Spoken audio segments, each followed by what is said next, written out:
ದರ್ಶನ್ ಸೇರಿದಂತೆ 7 ಆರೋಪಿಗಳ ಜಾಮೀನು ರದ್ದುಗೊಳಿಸಿರುವ ಸುಪ್ರೀಂ ಕೋರ್ಟ್ 4 ಆಯಾಮಗಳನ್ನು ಗಮನದಲ್ಲಿಟ್ಟುಕೊಂಡು ಈ ಆದೇಶ ಕೊಟ್ಟಿದೆ. ಏನು ಆ ಆಯಾಮಗಳು ನೋಡೋಣ. ಈ ಇಡೀ ಪ್ರಕರಣದಲ್ಲಿ ದರ್ಶನ್ಗೆ ಜಾಮೀನು ಗ್ರಾಂಟ್ ಆಗ್ತಿದೆ ಅಂತ ಆದ ತಕ್ಷಣನೇ ಅದರ ಪ್ರಭಾವ ಮತ್ತು ಪರಿಣಾಮ ಉಳಿದ ಆರೋಪಿಗಳ ಜಾಮೀನು ಮೇಲೂ ಬಿದ್ದುಬಿಡ್ತಿದೆ. ಬಹು ಸಹಜವಾಗಿ ಬಿತ್ತದು. ಮೊದಲನೇದು ಬಿಡಿ, ನಾನು ಸಿಂಗಲ್ ಲೇಡಿ, ಹೆಣ್ಣುಮಗಳಿಗಾರು ಕೊಡಬೇಕು ಅಂತ ಇದೆ ಅನ್ನೋ ವಾದ ಒಂದಿತ್ತು ಅಲ್ಲಿ. ನಾನು ಅವತ್ತೂ ಅಲ್ಲಿ ಹೇಳಿದೆ, ಪಾತ್ರ ಇಲ್ಲ ಅಂತ ಇದ್ರು ಇವರೆಲ್ಲ. ಕೆಲವು ಕಡೆಯಲ್ಲಿ ನಾನು ಕೇಳಿದೆ, ನನಗೆ ಅವತ್ತಿಂದ ಡೌಟ್ ಬರ್ತಾ ಇತ್ತು ಇವ್ರದ್ದು basic lower court bail argument ಅಲ್ಲೇನೆ. ಇವರೇ ನಾನಲ್ಲಿ ಹೋಗಿದ್ದಿದ್ದು ನಿಜ, ಚಪ್ಪಲಿ ಹೊಡೆದಿದ್ದು ನಿಜ, they are accepting the presence of ಇವರೆಲ್ಲರದ್ದು ಆ ಸ್ಪಾಟ್ಗಳಲ್ಲಿ ಅನ್ನೋದು.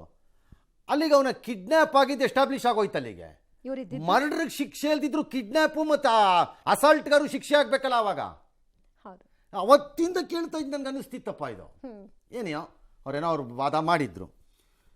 ಈಗ ನೋಡಿ, ಪ್ರಕರಣದ ಸ್ವರೂಪ ಮತ್ತು ತೀವ್ರತೆ, ಸಾಕ್ಷಿಗಳ ಮೇಲೆ ಪ್ರಭಾವ ಬೀರಬಹುದು ಅನ್ನೋದು, ಸುಳ್ಳು ವೈದ್ಯಕೀಯ ಕಾರಣಗಳನ್ನು ಕೊಟ್ಟು ಜಾಮೀನು ಪಡೆದಿದ್ದಾರೆ ಅನ್ನೋದು, ವಸ್ತುನಿಷ್ಠವನ್ನು ಕೊಟ್ಟು ಪರಿಗಣಿಸಿಲ್ಲ ಅನ್ನೋದು.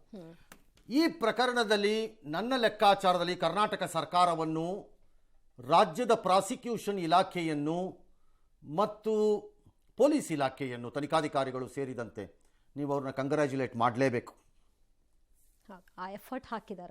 No, they have taken it so seriously, take it on appeal to Supreme Court. Generally ಇದನ್ನ ಕೈ ಬಿಟ್ಟುಬಿಟ್ಟು ಹೈಕೋರ್ಟ್ ತೀರ್ಪನ್ನು ಮಾನ್ಯ ಮಾಡಿ ಸುಮ್ಮನಾಗ್ಬೋದಿತ್ತು ಬಹುಶಃ. ಯಾಕಂದ್ರೆ ಸುಪ್ರೀಂ ಕೋರ್ಟ್ ಹೋಗಲೇಬೇಕು ಅನ್ನಕ್ಕೆ ಸಾರ್ವಜನಿಕವಾಗಿ ಒಂದು ಚಳವಳಿಯ ರೂಪದಲ್ಲಿ ಏನಾದ್ರು ನಡೆಯುತ್ತೆ ಅನ್ನುವಂಥ ಪರಿಸ್ಥಿತಿ ಏನಿರಲಿಲ್ಲ. ಆ ಒತ್ತಡದಲ್ಲಿ ರಾಜ್ಯ ಸರ್ಕಾರ ಇರಲಿಲ್ಲ. ಮತ್ತು ರೇಣುಕಾಸ್ವಾಮಿಯ ಕಡೆಯಿಂದ ಆ ಒತ್ತಡವನ್ನು ಹಾಕುವ ಶಕ್ತಿ ಸಾಮರ್ಥ್ಯ ಇರಲಿಲ್ಲ. ಬಯಸಿದ್ರು ಅಷ್ಟೇ. ಹಾಗಾಗಿ ನನ್ನ ಪ್ರಕಾರ ಇವತ್ತು somebody will have to congratulate the state of Karnataka, the Department of Prosecution and the including investigation officer, ತನಿಖಾ ಪೊಲೀಸ್ನವರು. These are all simply ನಡೆಯುವಂಥದ್ದಲ್ಲ. ಇವು ನಮ್ಮ ಕಾಲಘಟ್ಟಗಳಲ್ಲಿ ಬಹಳ ರೇರ್ಲಿ ನಡೆಯುವಂಥ ಪ್ರಕರಣ ದೊಡ್ಡವರಿದ್ದಾಗ. ಹಾಗಾಗಿ ಮೆಡಿಕಲ್ ಕಂಡೀಷನನ್ನು ಕೊಟ್ಟು ಪಡ್ಕೊಂಡಂತಹ ವ್ಯಕ್ತಿಗಳು ಹೇಗಿರಬೇಕು? ಅವತ್ತಿಂದ ಇದನ್ನು ಎಲ್ಲರೂ ಕೇಳ್ತಾ ಇದ್ರು. What is the medical condition? ಇವತ್ತು ಮತ್ತೆ ಬೆನ್ನು ನೋವು ಅಂತ ಹೇಳ್ತಿದ್ದಾರೆ.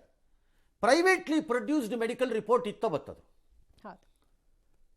ಅವತ್ತಿನ ಪ್ರಾಸಿಕ್ಯೂಷನ್ ಕೇಳಿದ್ರು, ಬೇಡ ಮೆಡಿಕಲ್ ಬೋರ್ಡ್ ಮಾಡೋಣ ಅಂತ, ಮಾಡೋಕ್ಕಾಗಲೇ ಇಲ್ಲ. ಈಗ ಮತ್ತೆ ಇವತ್ತು ಅರೆಸ್ಟ್ ಆಗಿ ಒಳಗೋದ ತಕ್ಷಣ ನನಗೆ ಮತ್ತೆ ಬೆನ್ನು ನೋವು ಅಂತ ಕೈ ಹಿಡ್ಕೊಂಡ್ರೆ ಅವರು ಒಪ್ಪಲ್ಲ. ಅದನ್ನು ಯಾರೂ ಒಪ್ಪಲ್ಲ. ಒಂದು ವೇಳೆ ಒಪ್ಪಲೇಬೇಕಾದ ಅನಿವಾರ್ಯ ಸ್ಥಿತಿ ಬಂದರೆ this time it will go to medical board ಅಂತ ನನ್ನ ನಂಬಿಕೆ.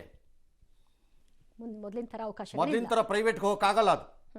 ನಂಬರ್ 2, ಒಂದು ವೇಳೆ ಚಿಕಿತ್ಸೆ ಆಗಬೇಕಾದ್ರೆ ಜೈಲು ಒಳಗಡೆಯೇ ಲಭ್ಯವಿರುವ ಚಿಕಿತ್ಸೆಯನ್ನು ಪಡೆಯಬೇಕು. ಅದನ್ನು ದಾಟಿದ್ರೆ ಮಾತ್ರ ಬೇರೆ ಚಿಕಿತ್ಸೆ ಸಿಗೋದು. That is what I understand. ಈ ಜಡ್ಜ್ಮೆಂಟ್ ನೋಡ್ತಾ ಇದ್ರೆ ಅಷ್ಟು ಸುಲಭ ಅಲ್ಲ ಇನ್ನದು. ನೀವು ವಾಪಸ್ಸು ಗೋಯಿಂಗ್ ಬ್ಯಾಕ್ ಟು ಇದು. ಯಾಕೆ ರಾಜಾತಿಥ್ಯ ಒಂದು ಕಡೆ somehow they managed it, except he went to Ballari, ಹೋಗ್ಬೇಕಾಗಿ ಬಂದುಬಿಡ್ತದು, ಹೋಗ್ಬೇಕಾಗಿ ಬಂತು. ಬಟ್ ಅದಾದ ಮೇಲೆ ಆಗಿದ್ದೇನು? ಬೇಸಿಕಲಿ ಅವ್ರದ್ದು ಅಬ್ಜೆಕ್ಷನ್ ಇದ್ದಿದ್ದೇನು? ಡಿಸ್ಚಾರ್ಜಲ್ಲಿ ಡಯಾಬಿಟಿಸು, BP, ಹೃದ್ರೋಗ ಸಮಸ್ಯೆ, ಭವಿಷ್ಯದಲ್ಲಿ surgery. None of it happened ಇರಲಿ. ಅವ್ರಿಗೆ ಹಾರ್ಟ್ ಆಪರೇಷನ್ ಆಗಬೇಕು, ಯಾವನ್ ಬಯಸಕ್ಕಾಗತ್ತೆ ಅದನ್ನ? ಬೆನ್ ಮುಳೆಗೆ ಇದು ಸ್ಪೈನಲ್ ಕಾರ್ಡನ್ನೇ ಆಪರೇಷನ್ ಮಾಡ್ಬಿಡ್ಬೇಕು ಅಂತ ಯಾವನು ಬಯಸಲ್ಲ. But no efforts were made. ಲಕ್ವ ಹೊಡೆದು ಬಿಡುತ್ತೆ ಅನ್ನೋ ಲೆವೆಲಲ್ಲಿ ಇತ್ತದು.